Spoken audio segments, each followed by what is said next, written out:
Ini bukan sebuah statement yang hanya dimunculkan dalam retorik. Ini dimunculkan di dalam proses teknokrasi, proses menjalankan pemerintahan.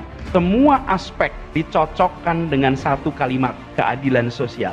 Satu kalimat itu saja dicocokkan, dan begitu itu diterjemahkan, apa yang terjadi? Yang terjadi kemudian terjadi perubahan-perubahan untuk bisa menjawab kebutuhan keadilan sosial.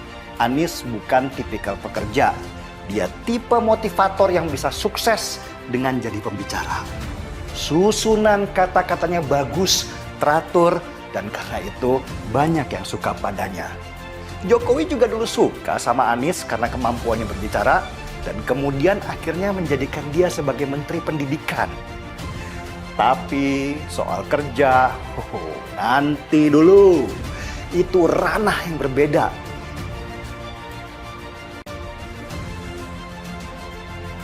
Anies angkat suara, bongkar kebobrokan pemerintah. Kebijakan selama ini tidak berkeadilan sosial.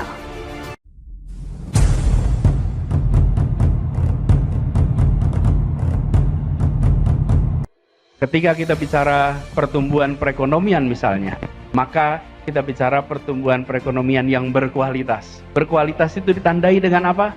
Ditandai dengan adanya jangkauan pada semua.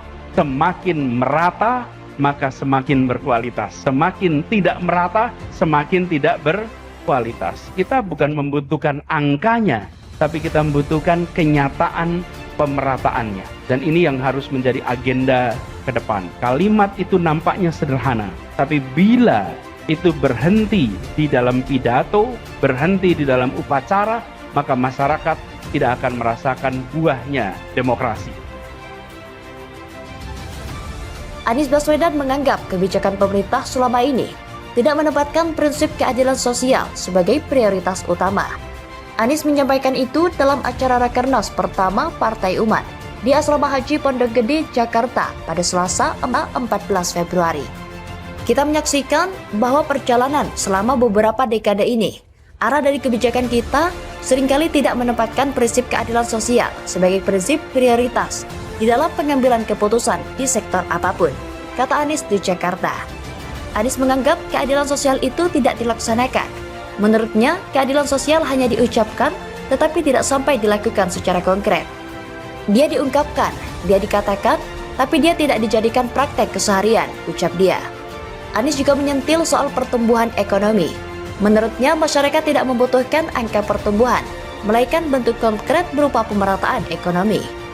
Kita bukan membutuhkan angkanya, tapi kita membutuhkan kenyataan pemerataannya. Dan ini yang harus menjadi agenda ke depan, ujar Anies. Anies mengklaim selama menjabat sebagai Gubernur DKI Jakarta, berupaya untuk menghindari itu semua. Dia mengaku selalu berupaya memegang prinsip keadilan sosial dalam mengemban tugas sebagai pemimpin. Dia juga mengklaim bakal memprioritaskan keadilan sosial dalam karir politik berikutnya. Ini juga yang sesungguhnya menjadi gagasan utama yang dibawa selama ini. Kami mendapatkan amanat untuk bertugas di Jakarta 5 tahun terakhir, ucapnya. Anies Baswedan digadang-gadang menjadi calon presiden di Pilpres 2024 nanti. Sejauh ini ada 3 partai yang telah menyatakan dukungan, yakni antara lain Demokrat, Nasdem, dan PKS. 3 partai itu jika berkoalisi, sudah memenuhi syarat untuk mendaftarkan capres-cawapresnya ke Komisi Pemilihan Umum atau KPU. Masa pendaftaran capres-cawapres akan dibuka mulai Oktober mendatang. Anies Baswedan juga membantah tuduhan kerap menggunakan politik identitas. Ia menantang pihak yang menuduhnya untuk membuktikannya. Anies menyampaikan ini di hadapan kader Partai Umat dalam gelaran Rakernas 1 Partai Umat di Jakarta. Kami bertugas di Jakarta, tunjukkan. Berjalan 5 tahun, apakah ada bukti bahwa yang ditudingkan menemukan pembuktiannya, ucap Anies. Anies menyebut bila yang ditudingkan itu tidak ditemukan, maka tuduhan-tuduhan tersebut pun terbantahkan. Bila yang ditudingkan tidak menemukan pembuktiannya dan ternyata memang tidak ditemukan, maka semua pernyataan-pernyataan itu batal demi akal sehat, ujar dia. Pada mulanya, Anies menyebutkan pada Pilkada 2017 lalu, label politik identitas itu memang disematkan pada dirinya. Saya pakai pengalaman saja, ketika Pilkada 2017 di Jakarta, semua label itu ditempelkan kepada yang terpilih, semua ditempelkan, apapun nama labelnya, ujar Anies. Dalam menanggapi pelabelan itu, ia tidak menjawabnya secara lisan, tapi kenyataan. Sehingga menurutnya yang harus diuji bukanlah pernyataan, melainkan kenyataan itu sendiri. Jadi menurut saya, hari ini kita tidak perlu berbanding pernyataan. Justru kita perlu menunjukkan kenyataannya. Karena kenyataan ini akan memiliki efek persepsi yang lebih kuat daripada kenyataan, ujar Anies.